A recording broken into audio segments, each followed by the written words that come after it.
ಸೂಫಿ ಸಂತರ ನಡೆದ ದಾರಿಯಲ್ಲಿ ನಾವು ನೀವೆಲ್ಲರೂ ನಡೆಯಬೇಕು ಎಂದು ಕರ್ನಾಟಕ ರಾಜ್ಯ ಉಚ್ಚ ನ್ಯಾಯಾಲಯದ ನ್ಯಾಯಮೂರ್ತಿಗಳಾದ ಎಂಜಿಎಸ್ ಕಮಲ್ ಹೇಳಿದರು. ಕೊಪ್ಪಳ ನಗರದ ಸರ್ವಧರ್ಮ ಸಹಿಷ್ಣುತೆಯ ಸಂಕೇತವಾದ ಹಜರತ್ ಮರ್ದಾನ್ ಗೈಬ್ ದರ್ಗಾಕ್ಕೆ ಭೇಟಿ ನೀಡಿ ದರ್ಶನ ಪಡೆದು ಮಾತನಾಡಿದರು. ಜುಲೈ 7ರಂದು ಬೆಳಗ್ಗೆ 11:30 ಗಂಟೆಗೆ ಹಜರತ್ ಮರ್ದಾನ್ ಗೈಬ್ ದರ್ಗಾ ಕಮಿಟಿ ಅಧ್ಯಕ್ಷರು ಹಾಗೂ ಕೊಪ್ಪಳ ನಗರ ಬ್ಲಾಕ್ ಕಾಂಗ್ರೆಸ್ ಅಧ್ಯಕ್ಷರು ಎಂ ಕಾಟನ್ ಪಾಷಾ ಮಾಧ್ಯಮಕ್ಕೆ ಪ್ರಕಟಣೆ ನೀಡಿದ್ದಾರೆ.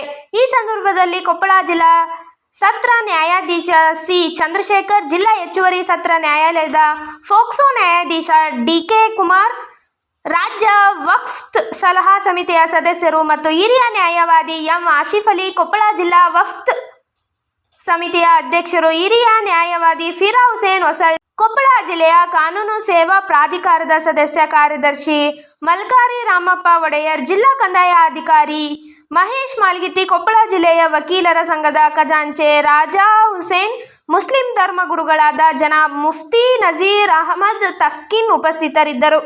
ಈ ಸಂದರ್ಭದಲ್ಲಿ ಹಜರತ್ ಮರ್ದಾನ್ ಗೈಬ್ ದರ್ಗಾ ಕಮಿಟಿಯ ಅಧ್ಯಕ್ಷರು ಎಂ. ಕಾಟನ್ ಪಾಷಾ ಅವರು ಹಾಗೂ ಪದಾಧಿಕಾರಿಗಳು ಆಗಮಿಸಿದ ಗೌರವಾನ್ವಿತರಿಗೆ ಸ್ವಾಗತಿಸಿ ಸನ್ಮಾನ ಮಾಡಿದರು.